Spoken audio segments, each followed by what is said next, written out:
bagian dari satu sistem yang sudah ada. Lalu C, barang atau jasa dalam katalog elektronik. Dan yang terakhir atau D, barang atau jasa tender cepat. Oke, nah kalau jawaban Iqbal tadi nomor 1 kan hanya mengurutkan ya, A sampai E digunakan semua tapi urutannya berubah. Nah kalau soal nomor 2, ini kan jawabannya hanya 5, tapi opsinya ada 8. Nah dari 8 itu mana yang tidak dipakai? B, Ya. D, B, lalu yang H, B dan H, lalu yang E. Sorry, kamu ulangi yang pertama. Jawabannya Pak, apa yang tidak? Bukan, yang tidak.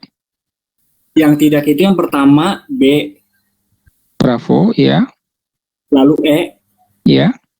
Lalu H. Oke, ya jawabannya betul ya. Nah tadi yang saya bilang bahwa nanti soalnya kira-kira tipenya seperti ini cuma bentuknya multiple choice. Jadi maksud saya kalau misalnya katakanlah soalnya seperti soal nomor 2, nanti kemudian terhadapnya dikasih tambahan kecuali. Berarti kecualinya misalnya B, bencana alam masuk di situ. Jadi kira-kira begitu ya. Jadi kalau pilihan jawabannya adalah A, B, C, D. Terus kemudian di situ pertanyaannya adalah dalam penyusunan spesifikasi jenis dimungkinkan penyebutan merek terhadap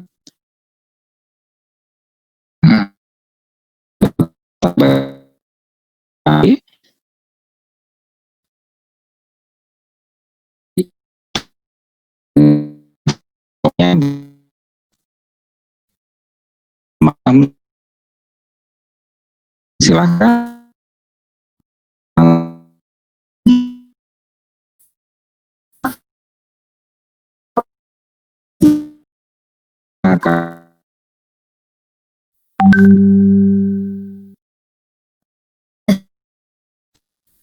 Pemaketan pengadaan barang atau jasa dilakukan dengan berorientasi pada A. Pengeluaran, B. Yaitu hasil atau outcome, C. Ketersediaan barang atau jasa, D-nya ketersediaan anggaran belanja, E-nya kemampuan pelaku usaha, dan F-nya volume barang atau jasa. Baik, jawaban Elizabeth betul. Oke, kita lanjutkan ya. Ternyata waktunya cepat. Sudah 20 menit berlalu. Sekarang kita lanjutkan ke soal nomor 4. Silakan siapa yang bersedia menjawab? Ya, silakan. Nomor absen 2, ya. Nomor 4, sebutkan minimal 2 dari 4 larangan dalam melakukan pemaketan PBJ. Pertama, menyatukan atau memusatkan beberapa paket pengadaan barang atau jasa yang tersebar di beberapa lokasi atau daerah yang menurut sifat pekerjaan dan tingkat efisiensinya seharusnya dilakukan di beberapa lokasi atau daerah masing-masing. Yang kedua, menyatukan beberapa paket pengadaan barang atau jasa yang menurut sifat dan jenis pekerjaannya. Yang keempat, menyatukan beberapa paket pengadaan barang atau jasa yang besaran nilainya seharusnya dilakukan oleh usaha kecil. Dan atau 4. Pengadaan barang atau jasa menjadi beberapa paket dengan maksud menghindari tender atau seleksi. Oke, terima kasih. Sebenarnya yang diminta hanya menyebutkan 2, tapi kamu sudah sebutkan 4. Nah, bagi kalian semua, nanti 4 ini tolong diperhatikan ya, bahwa di dalam soal tugas ataupun soal UTS, itu ada, jadi larangan ini akan muncul. Kalian bisa gunakan. Ini misalnya pertanyaannya adalah ada berapa paket kegiatan, terus kalian diminta untuk melakukan pemaketan. Paketnya jadi 1 atau 2 atau 3 misalnya. Nah kemudian kalian diminta memberikan alasan kenapa kok paketnya seperti itu, gitu ya, paketnya seperti itu. Nah salah satu alasan yang selama ini digunakan oleh mahasiswa dan selalu diterima oleh dosen adalah bahwa pemaketan itu tidak melanggar aturan dari 4 larangan ini. Gitu ya, jadi artinya bentuknya apakah jawabannya 1 atau 2 atau 3 terserah kalian, sepanjang alasannya adalah bahwa pemaketan yang kalian lakukan itu tidak melanggar dari ketentuan adanya 4 larangan ini. Jadi kalau misalnya kemudian kalian melakukan pemaketan tapi melanggar salah satu di antara 4 ini, berarti sudah tidak diperkenankan begitu ya. Nah pertanyaan UTS tahun lalu ada. Kemudian nanti di soal Yang kalian kerjakan nanti pun kira-kira seperti itu. Ya, yang penting kalian juga tahu bahwa apakah dilakukan itu dalam satu paket semua atau dipecah-pecah, silakan saja. Tapi yang penting bahwa alasannya bahwa kalian melakukan pemaketan itu sudah mempertimbangkan adanya larangan. Jadi kalau dia dilarang tidak boleh dipaketkan, jangan dibuat satu paket, gitu. Ya, oke. Terima kasih. Sebelumnya Pak, Ya, silakan. izin bertanya dulu yang mengenai pemaketan tadi Pak. Ya. Kalau pekerjaan itu misalnya ada satu pekerjaan, kita bikin jadi satu paket, itu boleh nggak Pak? Boleh. Kalau misalnya Boleh, berarti karena nggak harus. alasan. Ya, jadi gini. Kalau misalnya katakanlah pemaketannya itu kita bicara mengenai pembangunan gedung dan fasilitas-fasilitasnya. Misalnya ya. Nah, terus kemudian angkanya ada yang 10 miliar, ada yang 1 miliar, ada yang 3 miliar misalnya. Nah, terus kemudian 10 tambah 3 tambah 1 berarti 14. Kemudian kami mengusulkan jawabannya adalah dibuat satu paket. Kenapa satu paket? Karena lokasinya dalam satu lokasi yang sama, misalnya. Boleh seperti itu. Tapi kok toh kemudian dibagi dua, misalnya ya, menjadi dua paket. Yang satu adalah 10 plus 3, yang satunya lagi 1. Kenapa? Karena memberikan kesempatan kepada usaha kecil. Boleh juga seperti itu. Ya, yang penting alasannya. Oke, jadi boleh satu paket boleh, sepanjang alasannya pas. Kalau dia satu lokasi, dalam satu lokasi yang sama, memang sebaiknya lebih efisien kalau dia dikerjakan dalam satu paket. Tapi kalau satu lokasi tapi berbeda kewenangan, sebaiknya dipecah.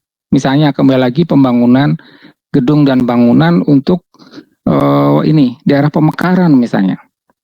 Di sana bikin gedung baru, ada pagar dan segala macam, gitu ya. Terus kemudian untuk mencapai lokasi itu ada pembangunan jalan baru. Nah, kemudian di sini harus diperhatikan pembangunan jalan baru itu biasanya kewenangannya ada di kewenangan Pemda. Maksudnya bukan kewenangan dari Satker yang membuat gedung baru itu. Nah, sebaiknya kalau seperti itu meskipun lokasinya sama, sebaiknya dipecah. Gitu. Karena juga dalam sisi konstruksi, pihak yang membangun jalan dengan pihak yang membangun rumah itu biasanya pihak yang berbeda. Gitu, ya. Jadi tergantung kasusnya, boleh digabung jadi satu, boleh tidak. Kalau tahu lokasinya sama, boleh digabung jadi satu, boleh tidak. Nanti kalian kerjakan soal di tugas hari ini ya, nanti mudah-mudahan kalian ngerti maksud saya bahwa yang penting alasannya benar, ya. Dan jangan khawatir bahwa untuk soal kasus seperti itu, semua jawaban ada nilainya. Ya, semua jawaban ada nilainya. Tapi tentu saja nanti saya akan cari kalian yang menjawab secara logika mendekati yang diminta. Jadi masing-masing sih sudah ada poin-poin yang diharapkan oleh dosen sebenarnya kan. Nah, nanti bagi kalian yang sudah mendekati poin-poin itu tentu saja akan mendapatkan nilai yang terbaik. Oke, sekarang kita lanjutkan soal berikutnya, soal nomor 5. Silakan. Terima kasih. Sama-sama. Ada yang mau menjawab soal nomor 5?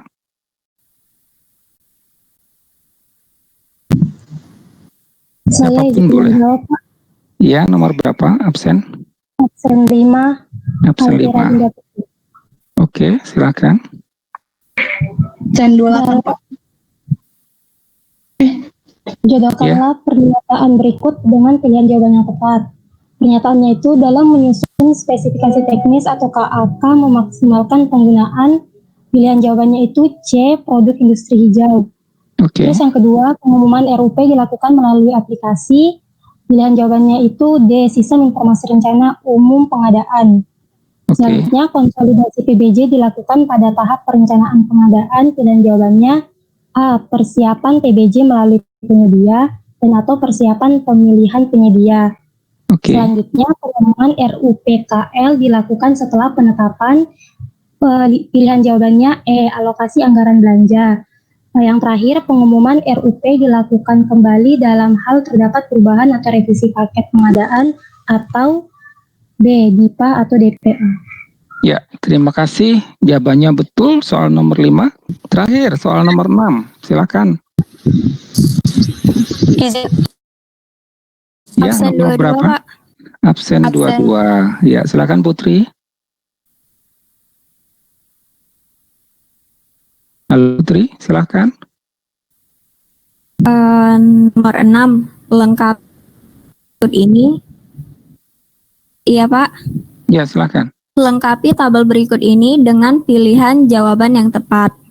RUP penyedia memuat paling sedikit nama dan alamat PAKPA, nama paket penyedia.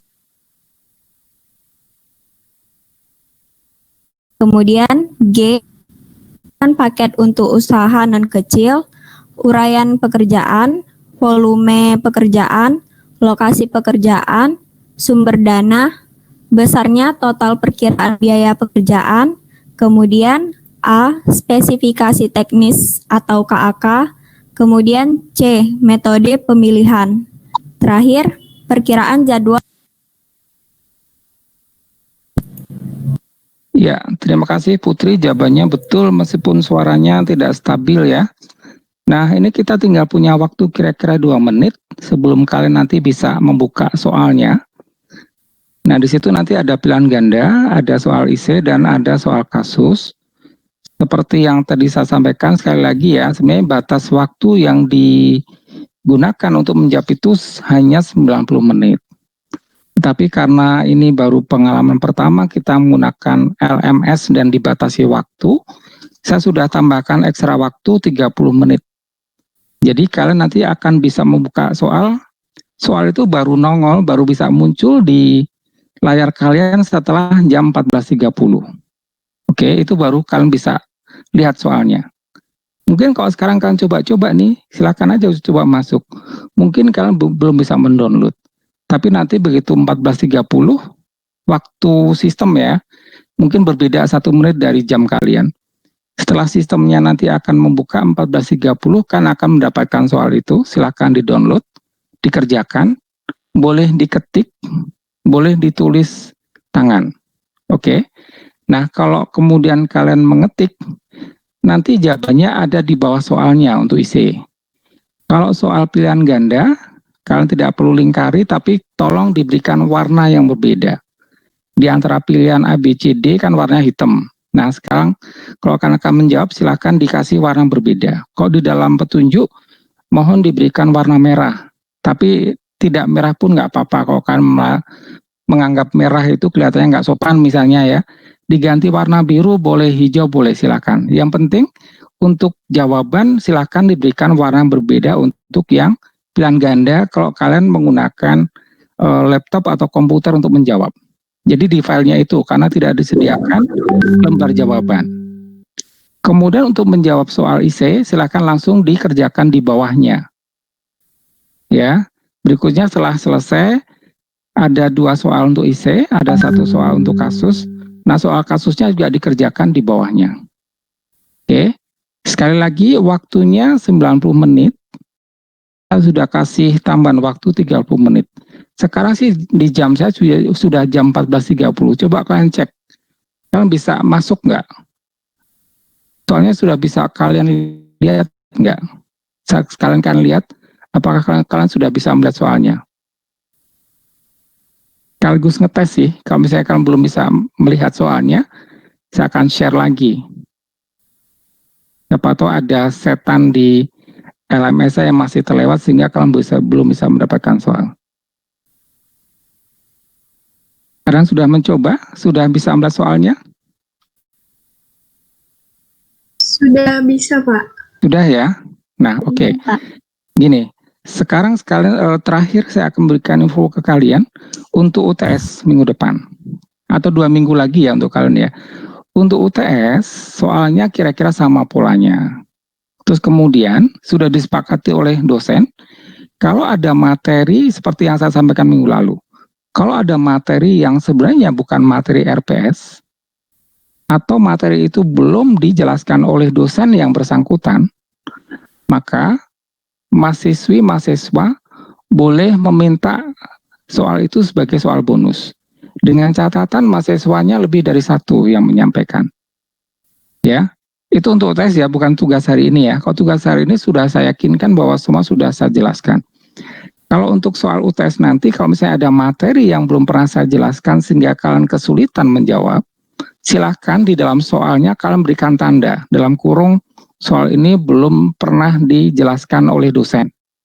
Nah nanti dengan catatan seperti itu, kalau yang menyampaikan lebih dari satu mahasiswa, maka dosen harus memberikan atau menganggap soal itu sebagai soal bonus. Ya, catatannya harus lebih dari satu mahasiswa yang menyampaikan.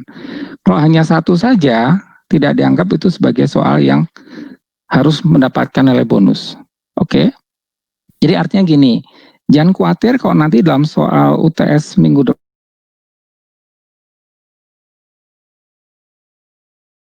bukan bagian dari materi RPS. Nanti dosen sesama dosen akan saling membantu menyelamatkan mahasiswa masing-masing. Dengan catatan memang kita harus saling kerjasama.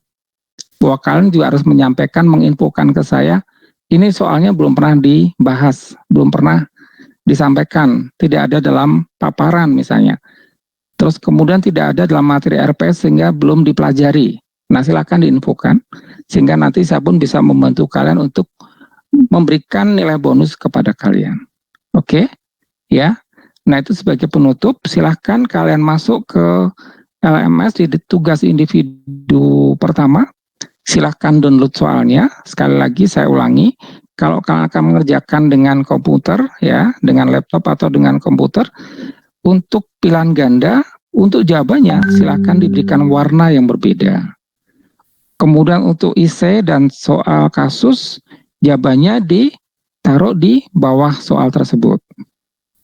Kalau kemudian kalian mengerjakannya dengan tulis tangan, ya, kalau ditulis tangan, untuk pilihan ganda hanya cukup disebutkan hurufnya saja.